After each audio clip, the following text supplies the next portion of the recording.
Patty Gordon, and this is Mommy's Midlife Quest podcast to go along with Mommy's Midlife Quest on Facebook and my blog, IamZoeWatson.com, which is a mommy blog. Today's podcast was supposed to be called I'm Not Broken, and I had this big, huge, long, spread out deal of how I was going to get that idea across. But really, I kind of got sidetracked this morning because I ran into somebody, well, not ran in literally, but I had a meeting with a person, and it really made me start to think. So let me tell you the situation. I drop off my son, Boogie, at preschool Tuesdays and Thursdays, and I've done this every Tuesday and Thursday since August. It is now March. Now, I parked in my normal little parking spot on the street. He goes to a home preschool, so you have to park in other people's space, basically. It's not really their space, but, you know. So you have to park in front of other people's houses when you're dropping the kids off and picking them up.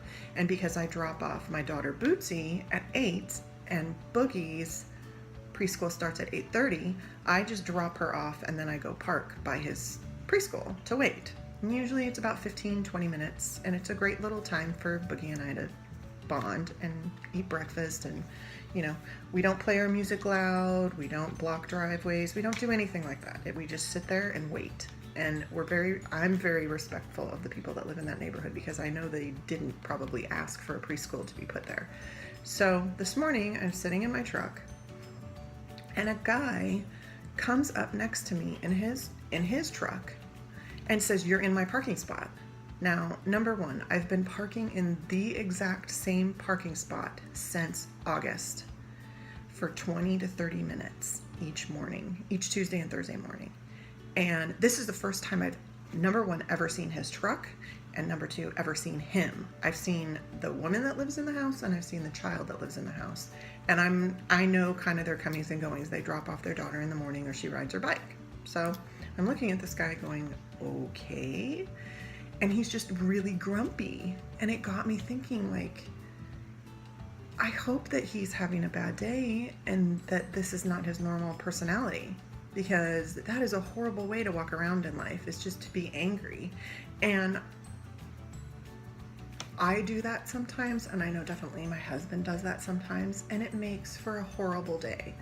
Like, I think of Oprah and the gratitude journals, because when you're looking for good things, you're going to find good things. When you're looking for bad things, you're going to find bad things. And I think this guy was just looking for bad things this morning. Like, I still, it's been an hour now, I'm still absolutely confused why he was upset at me, because I'm on a public street. I'm not blocking his driveway, and I've never seen him before. Like, if I knew that he lived there, it would probably be a little bit of a different situation. I would be like, "Oh, do you want me to move?"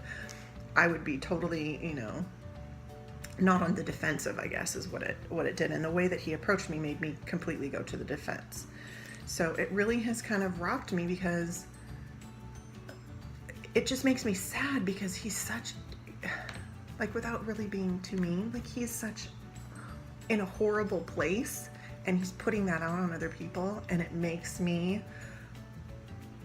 at least I'm sure for today, it's going to make me very, very, very aware of the attitude that I have with other people. And I told a friend of mine that I saw on the way home, I said, you know what, he better be glad that I was in a good mood today, because if I had been in a bad mood, and I'm not proud to say this, but if I had been in a bad mood, it could have gotten heated.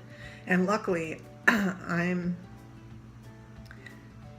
as many struggles as I have going on right now, I'm not in a place where I'm going to scream and yell at somebody for no reason. Like, there's certain people that I just have no tolerance for, but I've come to this understanding that I don't have tolerance for them, and I've made it kind of my game.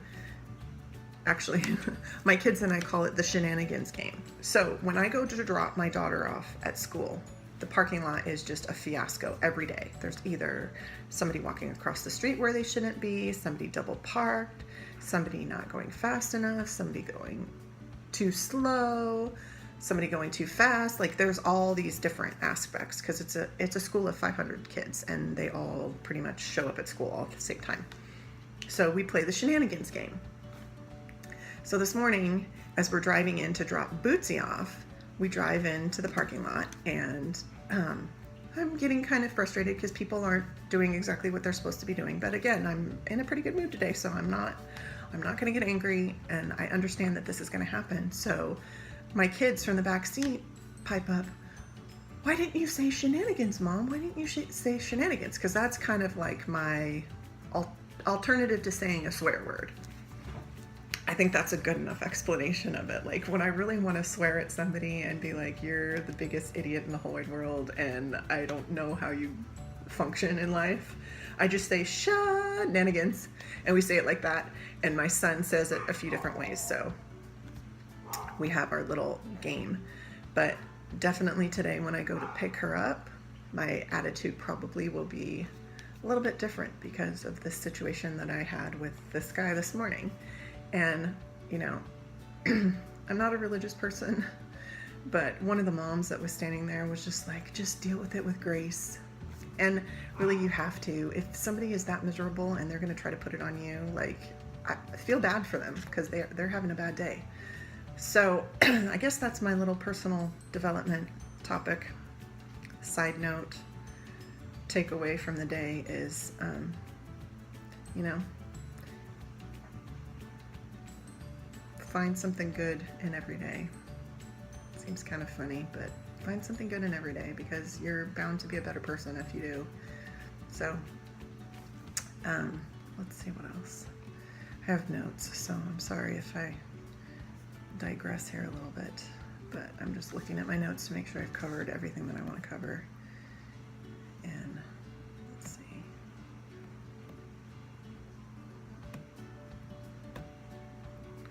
Okay.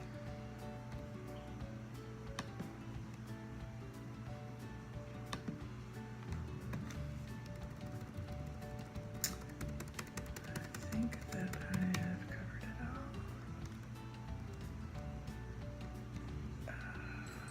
Okay, so I think that's all I have. This is another short one.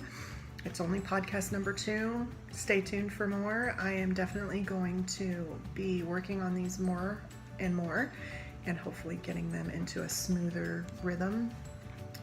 Hopefully they will be more of off the cuff than notes as I progress through this process.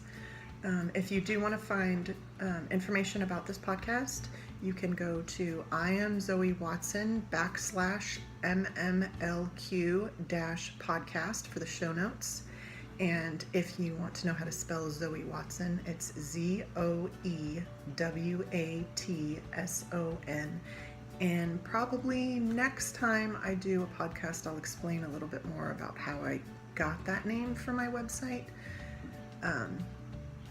Because I think that it's something that might be of value. I don't know. Anyway, I hope you guys have a great day. Enjoy the sunshine here in California where I am. And if you are on the East Coast and about to get snowed on, I feel very bad for you, but at the same time, I'm glad it's not me. So we've had a lot of rain this year and it's been really bad. So again, this is Patty Gordon from Mommy's Midlife Quest podcast, and I will see you next week.